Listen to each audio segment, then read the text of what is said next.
კარგად მახსოვს 93 წლის ის ღამის 2 საათზე, როდესაც ამ განგაშის ხმაზე ჩვენ მოგვიწია სახლის დატოვება და წარმოიდგინეთ ერთადერთი ნივთი იმ გააზრებით, რომ ხვალ ისევ მიწევდა სკოლაში წასვლა, ხო? ეს იყო ჩავალაგე წიგნები ამ ჩანთაში და ჩემი მეგობრობის დღიურები, ეს ორი დღიური, რომელიც ასევე გამოყვა ჩემი სახლიდან და ამ ჩანთასთან ერთად ეს არის იმ პირვანდელ მდგომარეობაში, როგორიც იყო იმ პერიოდში ჩვენ არც რესტავრაციის შესაძლებლობა გქონდა და დღემდე ესეთი ფორმით შემოვინახეთ.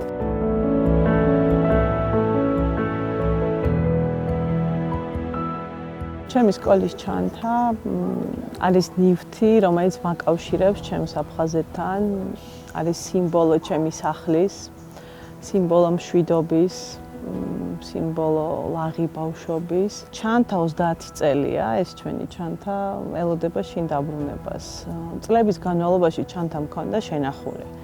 რამდენიმე თვის წინ მთხოვეს ახალგაზრდებთან შეხვედრა განმოხურში, სახლთან ახლოს.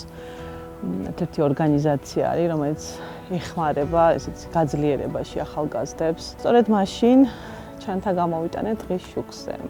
რაღაცნაირად შენახული მქონდა მოგონებებთან ერთად ესე თაროზე ღრმად შენახული. თუმცა საკმაოდ ემოციური გამოვიდა, როდესაც ბავშვებთან გამოვიტანეთ ეს ჩანთა და ჩანთა, რომელმაც 10-ზე მეტი სკოლა შეიცვალა დევნილობის პერიოდში. 10-ზე მეტ სხვადასხვა ოჯახში ცხოვრობდით, ეს რაღაც ახალი არ არის, ათასობით დევნილმა გაიარა ეს გზა. ომში მყოფ მდგომარეობას აქ ორი ესეთი მნიშვნელოვანი ხაზი რაც შეიძლება გამოყოთ. უბრალოდ ეს დღევანდელი გადასახედით შეგვიძლია ამაზე საუბარი.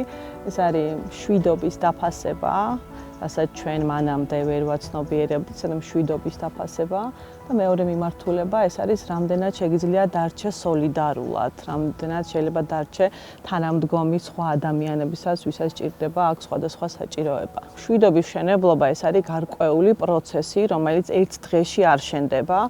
ამას ვაკეთებთ ყოველდღიურად, შვილებთან საუბრის დროს, მეზობლებთან ურთიერთობის დროს, სამსახურში თანამშრომლებთან ურთიერთობის დროს, მაგრამ დღევანდელი გადასახედით ამ ყველაფერმა ჩვენ გაგვაძლიერა.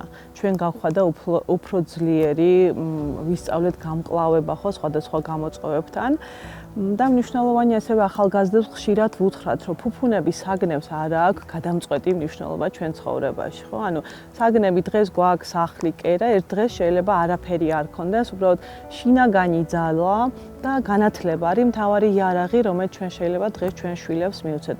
დარბიან ეზოში ჩვენი ბავშვები, შეგვიძლია ვკითხოთ, ყველაზე პატარამაც კი იცის რა არის აფხაზეთი და რა დატვირთვა აქ, იმიტომ ძალიან ხშირად ჩვენ ოჯახში საუბრობთ ამ ყველაფერზე.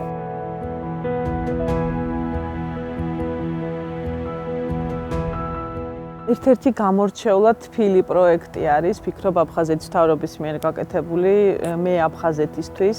ეს 21 წლის მანდარინი არის, რომელსაც საპატიო ადგილი აქვს ჩვენთან ოჯახში. ეს არის აფხაზეთის პალმა. ხო ჩამოტანილი მაქედან. კიდე არის ბაბუასთან არის დაკრძალული, პანთეონში არის დაკრძალული და მათ არის კიდე ეს პალმები. ეს ადგილი აღმოაჩინა მამამ. დედასთან ერთად, როდესაც უნდათ რაღაცა ნაკვეთ შეეთვალიერებინათ, ნახა თუ არა გადაწყვიტა, რომ ეს ადგილი გავს მის დაბადების ადგილს, ოდაბადეს, მოკვინორეს, განახლებას გალის რაიონშია, უკან პატარა ღელე გვაქვს მდინარე და გადავწყვიტეთ, რომ აქ შეგვეძინა დაბრუნებამდე. ასევე გადავწყვიტეთ, რომ პატარა აფხაზეთი მოვაწყოთ ჩვენ აქ.